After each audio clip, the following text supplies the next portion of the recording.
Did you know that a simple change in ailerons could reorder the entire grille of Formula One?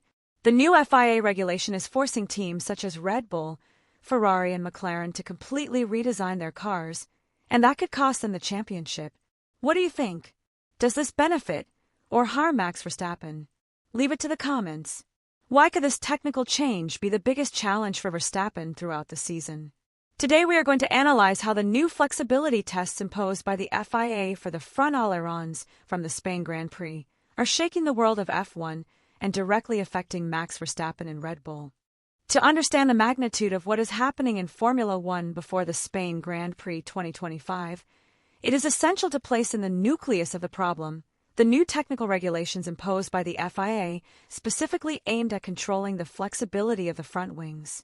These types of changes are not new in F1, but what differentiates this modification from the rest is its direct, immediate, and highly technical impact on competitiveness between teams.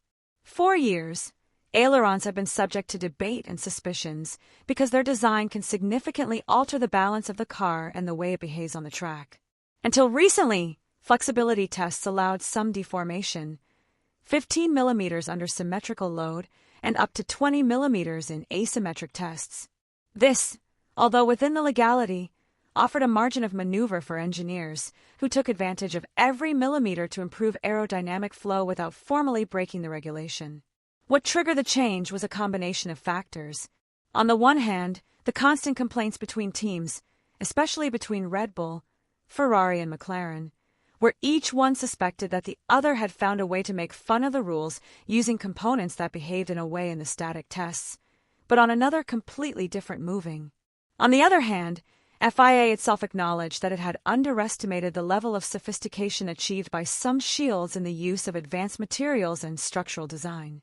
Nicholas Tombatsis, one of the most influential voices within the governing body, publicly admitted that his technical team did not anticipate that in the middle of the season there could be such extreme aerodynamic deformations that they touched the legal limit.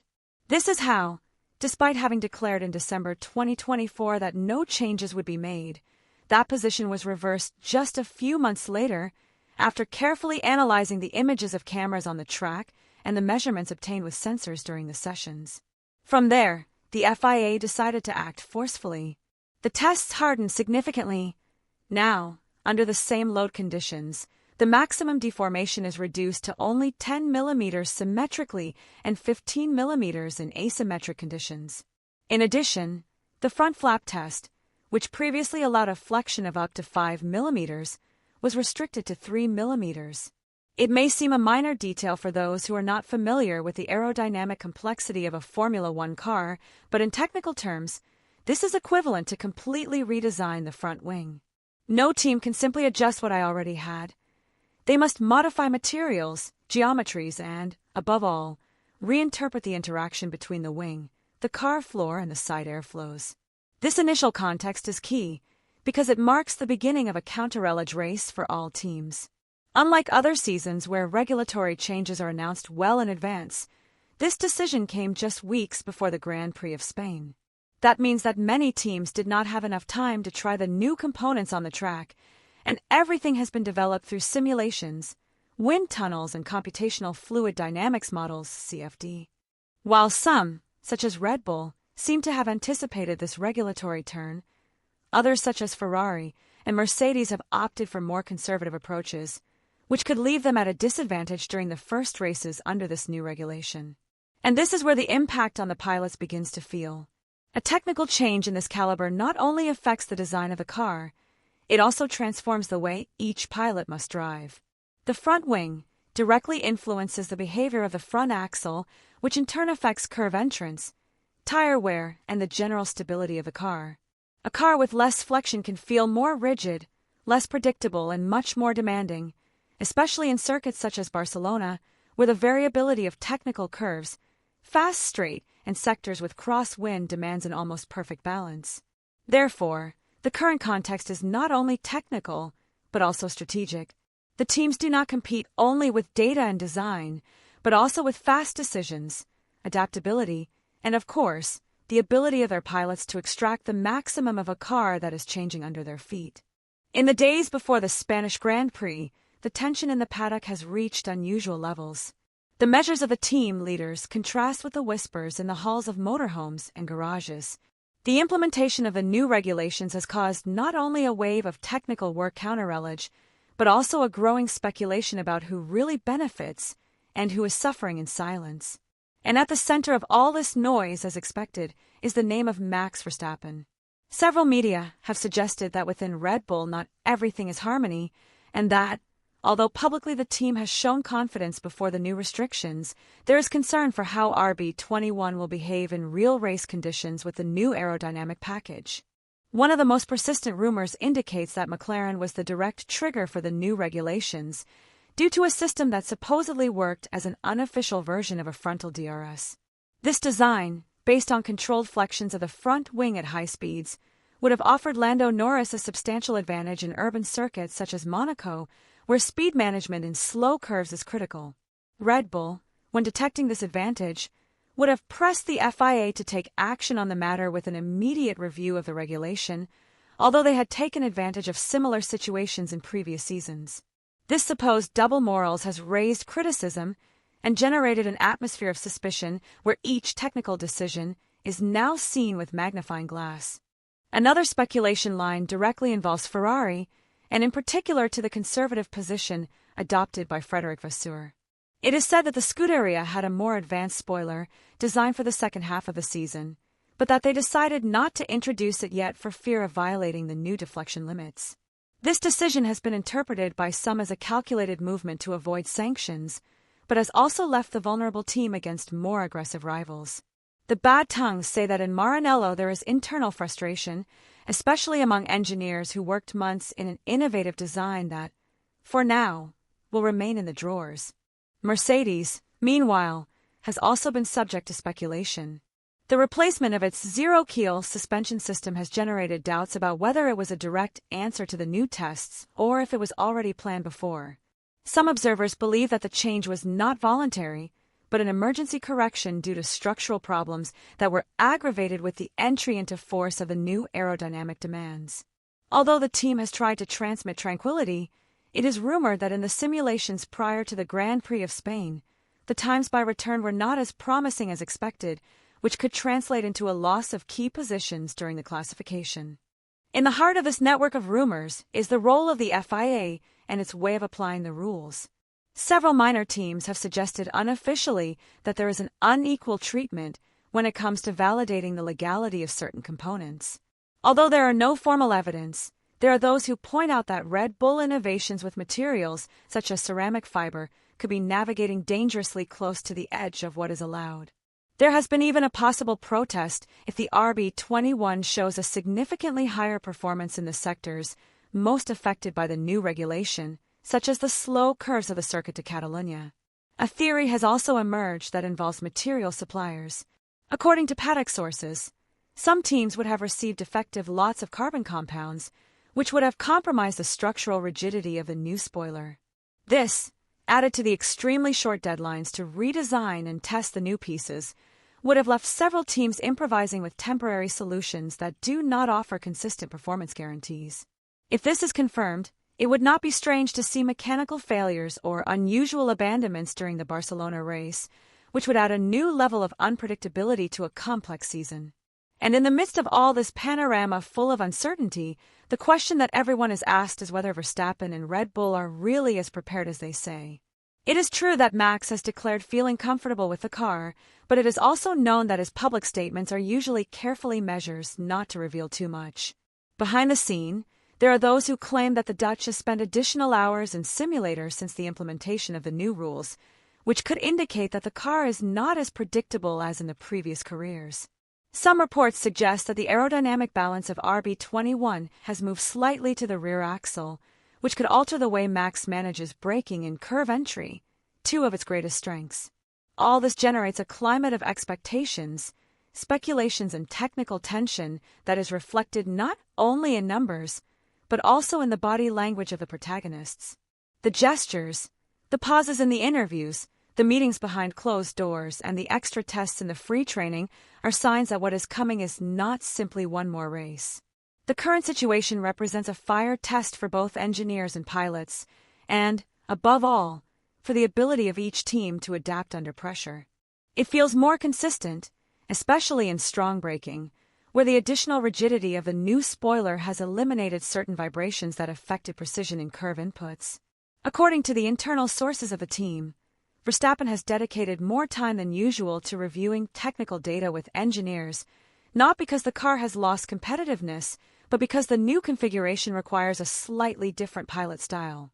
The frontal aerodynamic load no longer varies as dynamically as before, which forces adjustments in the way of attacking the pianos, dosing the brake, and preparing the curve outputs with greater delicacy. Instead of resisting change, Max has chosen to anticipate, adapt, and turn this evolution into a new competitive advantage. The Red Bull approach is not limited to the wing design. The rest of the technical package has been calibrated to complement the new structural rigidity without losing the global car balance. Settings have been made in the geometry of the front suspension, in the side air channels that feed the diffuser, and in the filming height to ensure that the aerodynamic flow does not lose efficiency when it comes into contact with a less indulgent ground.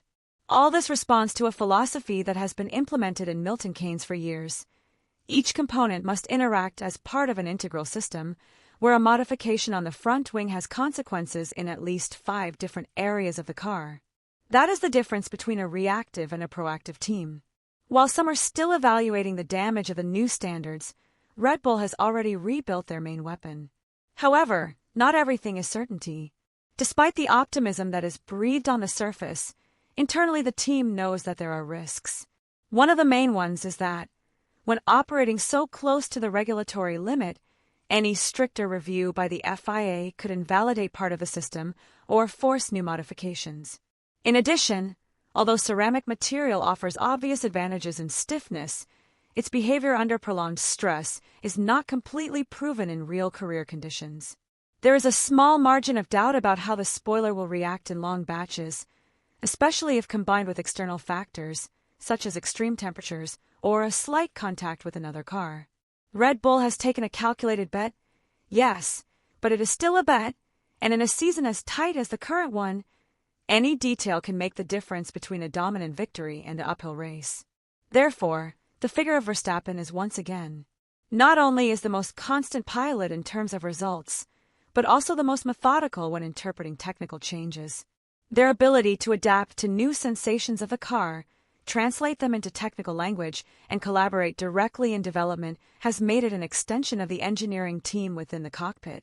This quality, which often goes unnoticed in the face of their spectacular performances on the track, is precisely what can allow Red Bull to fully capitalize the current changes to the maximum. While other pilots fight to find confidence in cars that have lost part of their predictable behavior, Max has embraced uncertainty as another tool in their arsenal.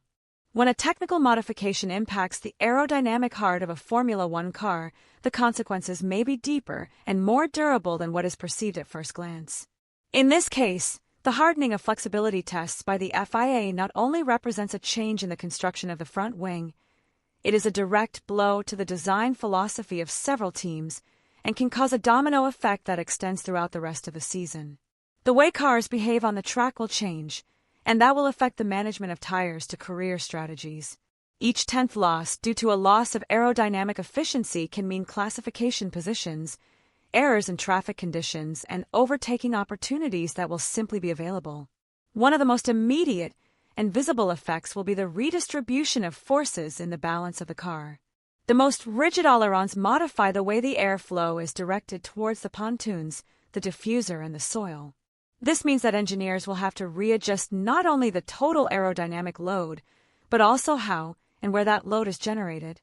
In cars such as the McLaren, for example, that they depended on a controlled flexion to maximize the grip in slow curves without sacrificing tip speed, this loss can be translated into subwiring, a slower response of the front train, and greater demands to the front tires. Consequently, shorter batches, higher temperatures in the front axis, and a completely different compound management strategy, especially in high degradation races such as Barcelona. In addition, this change also hits the capacity of the equipment to extract the maximum in classification. When the wing was more flexible, the pilots could attack with greater confidence in the curves, knowing that the car would respond with an adaptive grip level. That trust must now be rebuilt, and that can cost valuable tenths in each sector. The consequence is clear. Pilots such as Leclerc or Russell, who depend on precise driving in the curve entry phases, can be forced to modify their style, while others like Verstappen, who have a unique ability to handle a nervous car, could capitalize that additional margin and expand their advantage even without having the car faster. Another important impact is on the hierarchy of power within the teams. If engineers fail to quickly translate simulation data on track performance, pilots will lose confidence not only in the car, but in the strategic decisions of the team. This can generate internal tensions, especially in shields that had already been carrying unfulfilled expectations. In Ferrari, for example, it has been commented that the delay in introducing more aggressive improvements was received with some skepticism from the pilots. And if the new spoiler does not give immediate results, that relationship could tense even more. In a sport where communication between pilot and engineer is vital, any internal fissure is magnified in lost tenths and wrong decisions under pressure. There are also implications at the deepest technical level. With more rigid ailerons, the cars will be less tolerant of configuration errors. A bad choice of filming height or a poorly adjusted suspension will have major consequences because the car cannot compensate for the flexion of the wing as it did before. This makes previous simulations and data collected during free training. Teams with greater capacity for data and resources in simulations such as Red Bull, Mercedes, or McLaren will have an even more marked advantage over structures with less dynamic correction tools such as Haas or Williams. In addition, this regulation raises a strategic question in the medium term. Is it worth developing concepts based on traditional aerodynamic load? Or is it time to bet on radical philosophies as active-passive suspensions or materials with memory? Some teams have already begun to experiment with such solutions, although still discreetly. However, if the FIA trend is increasingly restricted the gray areas of the regulation, then the future could be in solutions that do not depend so much on mechanical flexion, but on advanced structural adaptability, something that will require higher investments in R&D, simulator time, and factory development. Finally, we must consider the psychological and political impact within the championship.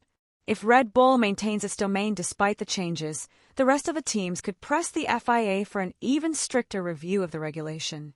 This has already happened at other times, and it would not be uncommon to see formal protests or technical disputes behind the scene if the RB21 performance seems to be too over the rest. These types of tensions not only affect the narrative of the championship, but also the way in which the teams interact with each other, negotiate future standards, and collaborate in decisions that will mark the technical course of Formula One in 2026 and beyond. With the Spanish Grand Prix as a turning point, everything indicates that the next weeks will be decisive not only for the 2025 championship, but also to establish the technical trends that could be consolidated from here to the next great regulatory change in 2026. The immediate impact of the new flexibility tests has already altered the internal dynamics of several teams, but the most interesting thing is to come: the strategic response that each team but to rebuild its competitive advantage under the new rules. And in this field, anticipation and creativity will make the difference between those who lead the grill and those who are forced to play counterattack. One of the main focus will be how the performance of the four leading teams, Bull, Ferrari, McLaren, and Mercedes, evolves during the following races. With the implementation of the new ailerons, all of them are expected to begin additional modifications that go beyond the front wing. This means that we will see more integral aerodynamic packages, where soils, diffusers, cooling channels, and suspensions will be redesigned to recover the lost balance. In theory, technical development should be accelerated just at this point of the season, not only to reach the leader, but to prepare the performance base for the most demanding circuits of the calendar, such as Silverstone, Hungaroring, or Spa-Francorchamps, where the aerodynamic balance is absolutely crucial. From the perspective of the FIA, movements are also coming. The criticism for the staggered implementation of the norms, the rear ailerons, then the strikers, have generated internal political pressure, and it would not be strange if new guidelines for dynamic control on the track are announced. There has already been talk of integrated sensor systems that allow measuring real-time flexion, as well as the use of high-speed cameras combined with artificial intelligence to detect illegal deformations. If this materializes, the teams will have to redouble their efforts to guarantee not only that their designs pass static tests, but are not committed in career situations. This would add a layer of additional complexity to development, making even the most promising advances under constant scrutiny. At the pilot level, the panorama also becomes especially interesting. The next weekends will identify who manages to adapt more quickly to the new configuration of their cars. While Max Verstappen has already demonstrated an outstanding ability to absorb technical changes and continue to compete at the highest level, we must also observe pilots such as Lando Norris, who has shown an exceptional technical understanding, or Charles Leclerc, which historically has needed more time to achieve maximum performance when the car changes radically. This new stage of the championship will be a direct proof of the versatility and the instinctive adaptation of each pilot, factors that often decide the course of a title beyond the machine they have in hand. We must also consider the possible rearrangement of forces beyond the Great Four. Teams like Aston Martin, Alpine, or even Williams could take advantage of the transition moment to close part of the gap, especially if they have simpler but effective solutions that allow them to maintain stability in the middle of the technical chaos. In previous seasons, it has already been seen how, in moments of regulatory change, some medium teams achieve unexpected advances, especially when the big ones are occupied solving internal problems. This type of surprises not only revitalizes the show on the track, but can directly influence the positions of the Builder Championship and the pilot market for next year. And precisely in that field, the near future could also bring important contractual implications. If the technical changes significantly affect the performance of any of the leading equipment, we could see a reactivation of the signing market before usual. Versions already circulate that link some pilots with open options by 2026, depending on how their teams evolve during this critical phase. Verstappen, although with a current contract, it is always in the radar of other shields, and if Red Bull came to have a sustained performance, something that for now does not seem likely, speculation about a possible movement in the future could be reborn. The technical decisions that are now made will not only define careers, but they could also reconfigure the alignments of the coming years. In summary, what is coming is an accelerated adaptation stage, in which innovation, risk management, and the ability to make decisions based on precise data will be decisive. The teams no longer fight for tenths on the track, but also to maintain their technical credibility and their influence within the F1. Each free session, each classification return, and each career strategy will be observed as an indicator of who is truly understanding the new regulation and who is simply trying to survive. And with the still open championship, everything that happens in this immediate future will be essential to define not only the 2025 champion, but also the path that Formula One will follow in the next great era.